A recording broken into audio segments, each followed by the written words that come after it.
মূলত রোগ দেয় কে? সুস্থতা দেয় কে? এইটাই বুঝাইছে। আল্লাহই তো সুস্থ করবেন, আর তিনিই তো আমাকে রোগাক্রান্ত করেছেন। আমি আলগা লোক ডাইকা লাভ কি? আলগা লোক ডাইকা লাভ কি? ওনাদের ইয়াকিন ছিল আমার অসুস্থতা আমার আল্লাহর পক্ষ থেকে, আমার সুস্থতাও আমার আল্লাহর পক্ষ। ইসলামের ইতিহাসের একজন বড় বুজুর্গ ছিলেন রবি ইবনে খাইসাম রাহমাতুল্লাহি আলাইহি। কিতাবে আছে ওনার মৃত্যুর সময় এরকম উনিও যখন শেষ অবস্থায়, ওনার সন্তানরা বলছে, আব্বা আপনার জন্য আমরা একজন ডাক্তার আনবো। রবি ইবনে খাইসাম রাহিমাহুল্লাহ উনি বলছে, বাবা শোনো, ডাক্তার ডাকলাম হইলে আমিও, কিন্তু আমি একটা কথা চিন্তা করে দেখছি, যে ডাক্তারকে ডাকবা, ওই ডাক্তার আর আমি রুগী, ও চিরেই আমরা দুইজনেই মৃত্যুবরণ করব। কাজেই আমিও যেহেতু মরে যাব, ডাক্তারও যেহেতু মরে যাবে, ধরে ডাক্তার লাভ কি? তার চাইতে চলো আল্লাহরে ডাকি। কাকে ডাকি? আল্লাহকে ডাকি। হযরত আবু বকর সিদ্দিক রাদিয়াল্লাহু তাআলা আনহু, ওনার নাম তো আমরা সবাই জানি কি না? ইসলামের প্রথম খলিফা, নবীর কলিজার টুকরা আবু বকর রাদিয়াল্লাহু তাআলা, ওনারও মৃত্যুর সময় কিতাবে আছে সাহাবারা ওনারে দেখতে আসছে, উনি অসুস্থ, মুমূর্ষ, শেষ অবস্থা, মৃত্যু সজ্জায়। তো ওনাকে সাহাবারাও বলছে, হাল নাদউ লাকা তাবিবান, হে নবীর সাহাবী আবু বকর, আপনার জন্য আমরা ডাক্তার আনবো? হযরত আবু বকর সিদ্দিক রাদিয়াল্লাহু তাআলা আনহু বলছেন, আত-তাবিবু ক্বাদ রাআনি, আরে ডাক্তার সব তো আমারে দেখছে, ডাক্তার তো আমাকে দেখেছেন, তোমরা কারে ডাকবা? তখন সাহাবারা বললেন, ক্বালু ফামা ক্বালা, সাহাবারা বললেন, তো ডাক্তার কি বললেন, দেখে বলল কি? তখন হযরত আবু বকর সিদ্দিক রাদিয়াল্লাহু তাআলা আনহু বললেন, ইন্নাহু ইয়াকুলু ইন্নী ফাআলুল লিমা উরিদ, ডাক্তার সাহেব বলছেন, আবু বকর আমি যখন যা ইচ্ছা তাই করতে পারি। সেই ডাক্তারকে আল্লাহ। এই ছিল মুমিনের ঈমান। মুমিন ইন্তেকালের মুহূর্তেও, অসুস্থতার চূড়ান্ত মুহূর্তেও কাকে বলে নাই? আর আমরা সুস্থতায় সবল, স্বাস্থ্যবান, শরীর যৌবন স্বাস্থ্য সব ঠিক আছে, আহা আমাদের আল্লাহকে মনে নাই। হায় কিশোর, কেমনে জবাব দিবা? কেমনে জবাব দিবা?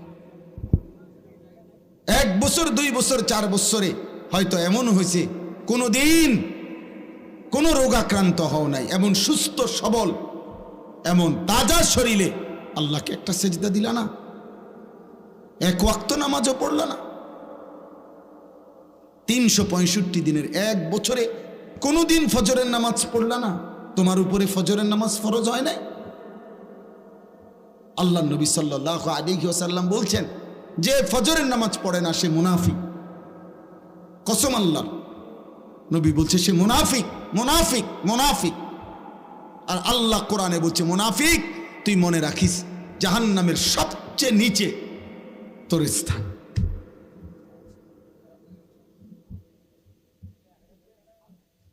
তাহলে বাপ, ওই কথা থেকে আবার ফিরে যাই।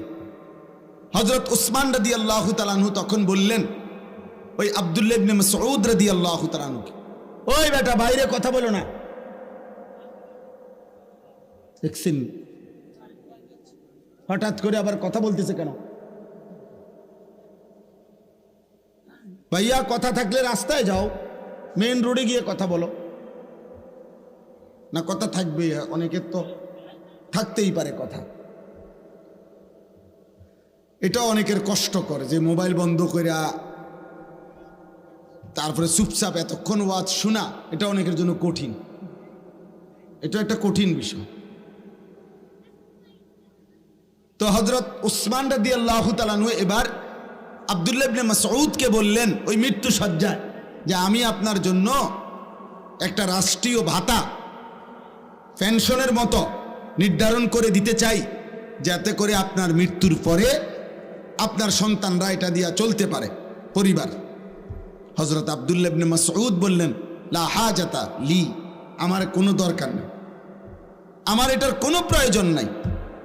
হযরত ওসমান বললেন, আরে আপনি তো মৃত্যুবরণ করবেন, শেষ অবস্থা আপনার বুঝতেছি আমরা, আপনার জন্য তো বলছি না, আপনার বিবি বাচ্চার জন্য বরাদ্দটা নিলে আপনার বিবি বাচ্চার উপকার হবে, এই জন্য আমি চাচ্ছি দিতে, উনি যেহেতু খলিফা।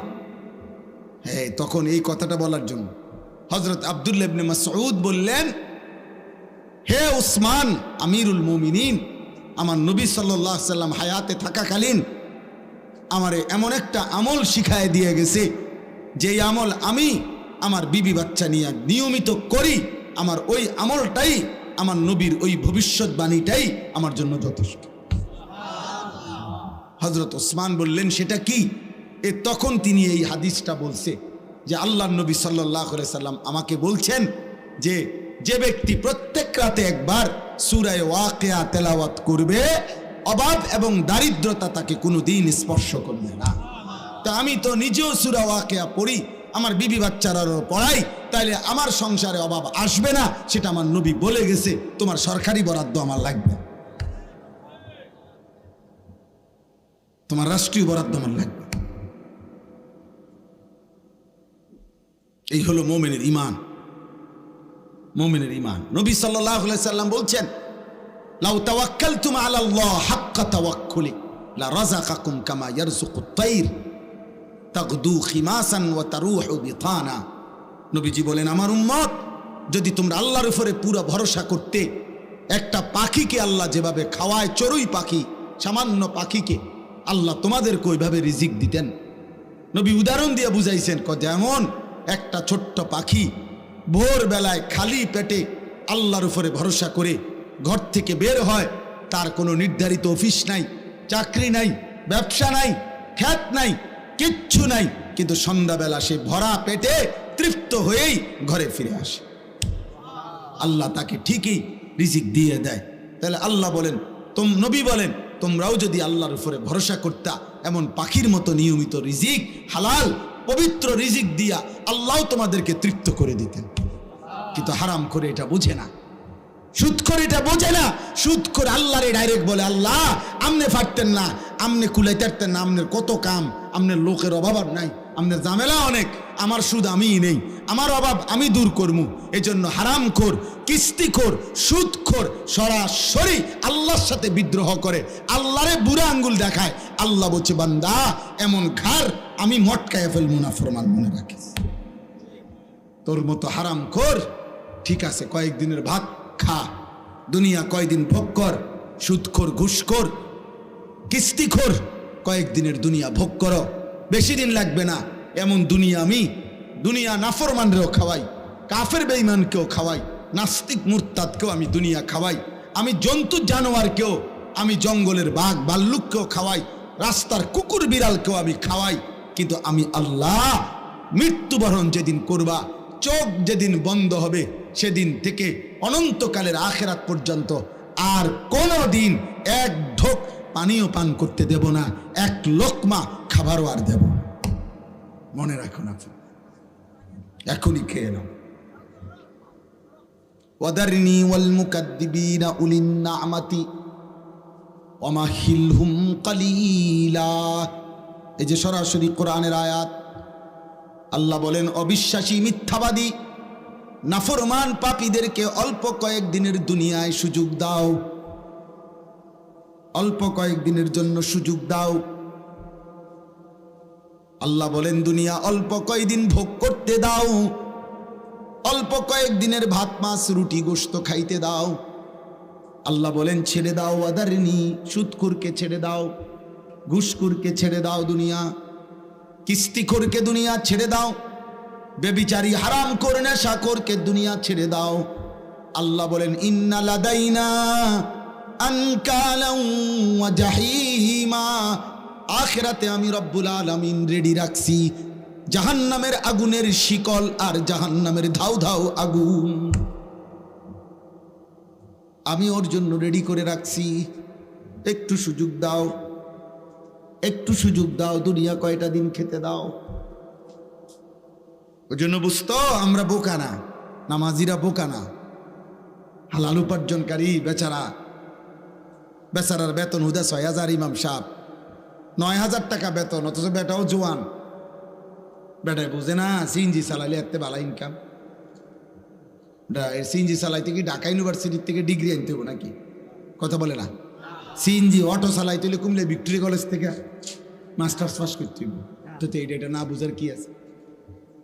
কথা বলে না। এটা ইমাম সাহেব বোঝে না, এটা ইমানদার বোঝে না।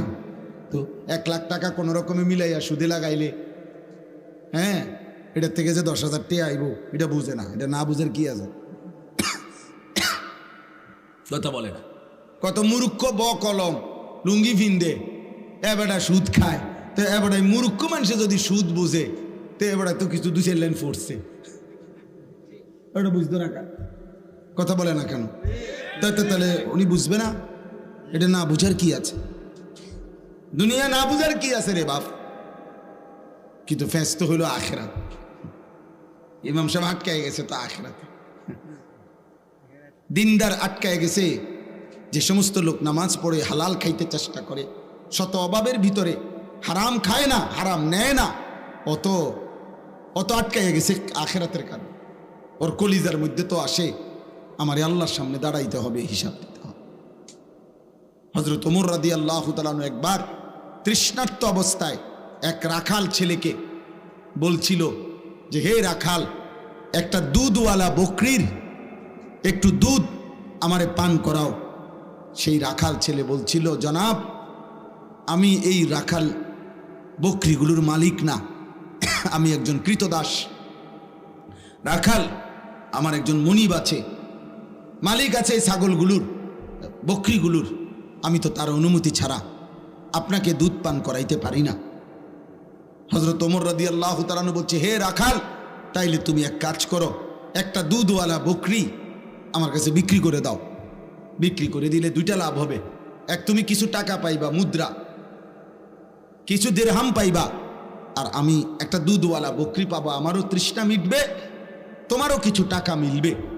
আর তোমার মালিকরে বাড়িতে গিয়া বলবা, একটা বকরি, এই আরব দেশে তো 200-400 বকরি এক লগে সরে, 2-4-500 1000 আরো বেশি।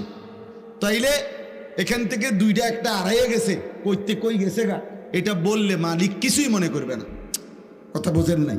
তুমি গিয়া বলবা একটা বকরি কম, এটা কই জানি গেছে গা, আমি কইতারি না, পাই না, খুঁজা পাই নাই, এতে তোমার মালিক কিছুই বলবে না। হযরত ওমর যাচাই করার জন্য, মানে তার ইমানের মজবুতি কেমন এটা দেখার জন্য সে জিজ্ঞেস করছে, উনি তাকে এটা প্রস্তাব দিয়ে চাইছে। আমরা কিতাবে পড়ছি সরাসরি এই যুবক রাখাল ছেলে, সাধারণ কৃতদাস, সে পরিষ্কার বলছে, ফাআইনাল্লাহ, ফাআইনাল্লাহ, এই বেটা, তাহলে আল্লাহ কোথায়? আল্লাহ কোথায়? হ্যাঁ, ওমা তাকুনু ফি শানিন ওমা তাতলু মিনহু মিন কুরআনিন ওয়ালা তা'মালুনা মিন আমালিন ইল্লা কুন্না আলাইকুম শুহুদান ইদ তুফিদুনা ফীহ।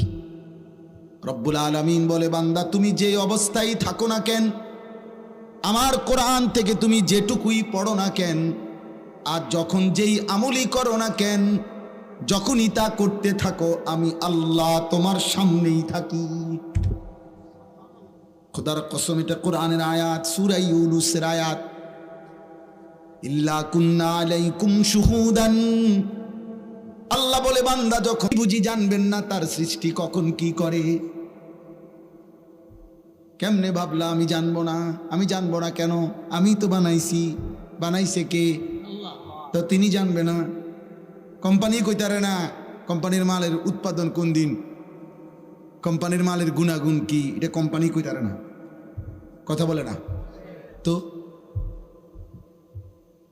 এজন্য বাপ, এবার এই শেষ কথা হলো, এই আয়াতের মধ্যে আল্লাহ বুঝাইতে চাচ্ছেন। এবার আমরা এই শেষ কথাটা বুঝি। মক্কার কুরাইশরা, কাফেররা প্রতিনিয়ত তারা 2টা কথা বলতো নবীজিকে। এক বলতো, মুহাম্মদ, আমার শরীর, আমার জীবন আমার ইচ্ছা, আমার স্বাধীনতা, সব কিছুর মালিক আমি। শরীর আমার, স্বাস্থ্য আমার, জীবন আমার, যৌবন আমার, টাকা আমার, বাড়ি আমার, সম্পদ আমার, সব আমার। আমার যেটা যখন মন চা আমি তাই করব। এখানে আল্লাহ কি, আবার ওনার বিধান কি? এটি কি তাকো বুঝা কথা? হ্যাঁ, আমার ইচ্ছা, আমি যখন যা করব, তোমায় কি এনে?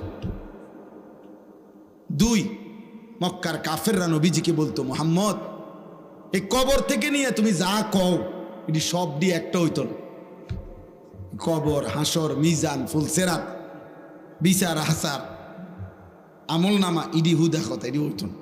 কি কও তুমি করতে পাইব? 500 বছর আগের কবর, এখন সেখানে কবরের চিহ্নও নাই। ওইখানকার মাটি হয়তো কত হাজার মাইল দূরে চলে গেছে, হালাইয়া দিছে।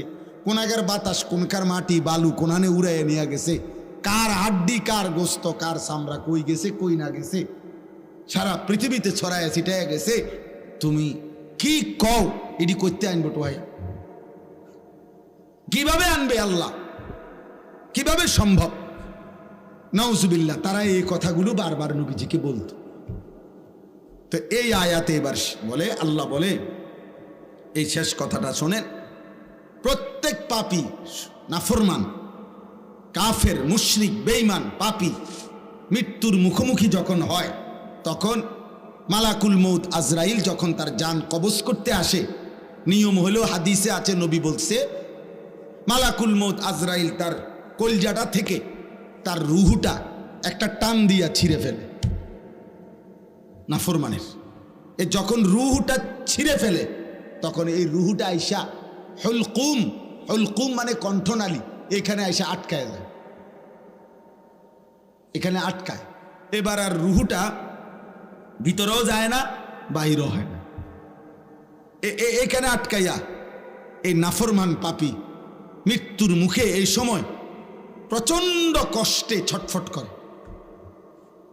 তো আল্লাহ তাআলা বলতেছেন, ফালাউলা ইজা বালাগাতিল হুলকুম, তোমাদের কোন মুমূর্ষ মরণোন্মুখ ব্যক্তির যখন কণ্ঠনালীতে আইসা রুহুটা আটকায়া যায়, পৌঁছে যায়, ওয়া আনতুম হিনা ইদিন তানদুরুন, তোমরা তো তখন চারদিকে সবাই তাকাইয়া দেখতেছো, তোমাকে লোকটা মুমূর্ষ ছটফট করতেছে, তোমরা তো তখন সাইডেই থাকো।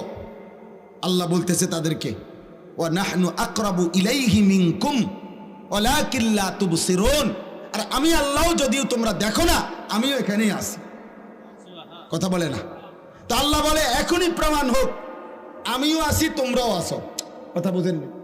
তোমাকে লোকটাও আছে, তোমার আব্বাই তো বেড়া, তোমার চাচাই তো, তোমার ভাই তো বেড়া, তো এও শুয়ে রয়েছে, তার কণ্ঠনালীর কাছে রুহু চলে আসছে, সে ছটফট করতেছে। আমি আল্লাহ আছি, তোমরা নাফরমানরাও আসো, তার আত্মীয় স্বজন। আল্লাহ বলে, তো আমি আল্লাহ, ফালাউলা ইন কুনতুম গায়রা মাদিনিন, যদি তোমরা বলে থাকো কবর হবে না, আখিরাত হবে না, আর কোথাও ফিরতে হবে না তোমাদেরকে, আমি আল্লাহ পাক পারবো না এগুলা, তাইলে তো নিশ্চয়ই আমি এই রুহুও তো সরাই থাকতাম না, কারণ আমি যদি ওইটি ফাটতাম না, তোর এটা পারবো কেমনে?